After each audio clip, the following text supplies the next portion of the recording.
गांव के किनारे बसी एक छोटी सी बस्ती में वीरू नाम का एक मेहनती आदमी रहता था। उसकी रोजी रोटी का एकमात्र सहारा था उसका गधा धनुआ। पर धनुआ जितना मजबूत था उतना ही कामचोर और बहानेबाज भी।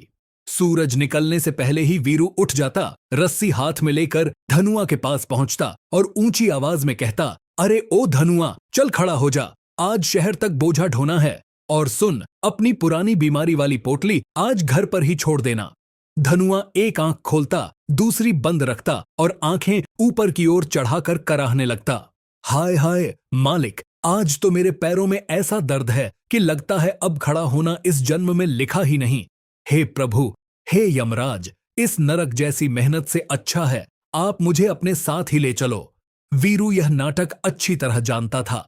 वह हंसते हुए बोला, वाह रे धनुआ, रोज यमराज को छुट्टी का न्योता भेजता है। चल, ज्यादा ड्रामा मत कर। रास्ते में धनुआ कभी पेट दर्द, कभी चक्कर, तो कभी आंखों के आगे अंधेरा होने का बहाना बनाता।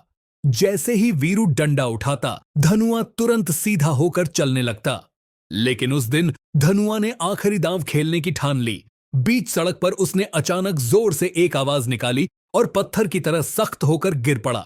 न सांस न हरकत। गांव वाले इकट्ठा हो गए। कोई बोला, अरे बाप रे, गधा तो सच में मर गया। कोई बोला, लगता है यमलोक से धार गया बेचारा। वीरू की आंखें भर आईं। उसने भारी मन से कहा, जो भी था मेरा साथी था, चलो इसकी अंतिम यात्रा की तैयारी करते हैं। उधर यमलोक में चित्रगुप्त ने देखा कि कोई गधा लगातार यमराज का नाम जप रहा है। चित्रगुप्त बोले, महाराज, धरती से एक अजीब आत्मा पुकार रही है। यमराज भैंसे पर सवार होकर प्रकट हुए। जैसे ही धनुआ ने साक्षात यमराज को देखा, उसकी सिट्टी पिट्टी गुम हो गई। मन ही मन सोचने लगा, अरे मैंने तो बस छुट्टी के लिए बुलाया था, ये तो पूरा रिटायरमेंट देने आ गए। पर धनुआ ठहरा चालाक। उसने तुरंत हाथ जोड़ लिए और बोला, महाराज, आप जैसे महान देवता का एक तुच्छ गधे को लेने स्वयं आना आपकी पदवी को शोभा नहीं देता। लोग कहेंगे यमराज अब गधों के पीछे दौड़ रहे हैं। यमराज ठिठक गए। बात में दम तो है। उन्होंने धनुआ को एक मौका देते हुए छोड़ दिया। कुछ समय बाद धनुआ फिर आलस करने लगा। इस बार जब यमराज आए, धनुआ ने भावुक स्वर में कहा, महाराज, मेरे बिना इस गरीब वीरू का क्या होगा? मुझे थोड़ा पुण्य कमा लेने दीजिए, फिर मैं आपके साथ शान से चलूंगा। यमराज ने चेतावनी दी, अंतिम अवसर है, अगली बार कोई बहाना नहीं चलेगा। एक दिन बाजार जाते समय धनुआ ने फिर से नाटक किया और यमराज को पुकार लिया। इस बार यमराज क्रोध में कालपाश लेकर प्रकट हुए। धनुआ बोला, महाराज, धरती पर लोग आपकी सत्यवादिता पर शक कर रहे हैं। अगर आप सच्चे हैं तो मेरे सिर पर हाथ रखकर बताइए कि आप अपने भक्तों को कौन सा आशीर्वाद देते हैं। यमराज ने सिर पर हाथ रखा और गर्व से कहा, दीर्घायु भव। बस यहीं पासा पलट गया। धनुआ उछल पड़ा और बोला, महाराज, आपने स्वयं मुझे लंबी उम्र का वरदान दे दिया। अब आप अपने वचन से नहीं मुकर सकते। यमराज ठहाका मारकर हंसे। धनुआ, तू सच में चतुर है। यह कहकर वे अदृश्य हो गए।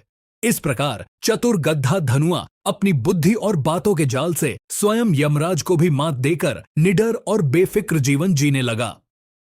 यह कहानी हमें यह सिखाती है कि बुद्धिमानी और हाजिर जवाबी से कठिन परिस्थिति और साक्षात संकट को भी टाला जा सकता है। जहां शारीरिक शक्ति काम नहीं आती, वहां बौद्धिक चतुराई मार्ग प्रशस्त करती है। अत्यधिक आलस व्यक्ति को मुसीबत में डाल सकता है, लेकिन यदि व्यक्ति के पास सही समय पर सही निर्णय लेने की क्षमता हो तो वह अपनी रक्षा कर सकता है। अंततः यह कहानी संदेश देती है कि अपनी बुद्धि का प्रयोग करके हम अपनी नियति को भी बदल सकते हैं, बशर्ते हम घबराने के बजाय समाधान पर ध्यान केंद्रित करें।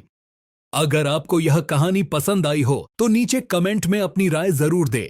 वीडियो को लाइक करें, चैनल को सब्सक्राइब करें और नई कहानियां सबसे पहले देखने के लिए बेल आइकन दबाना न भूलें। धन्यवाद।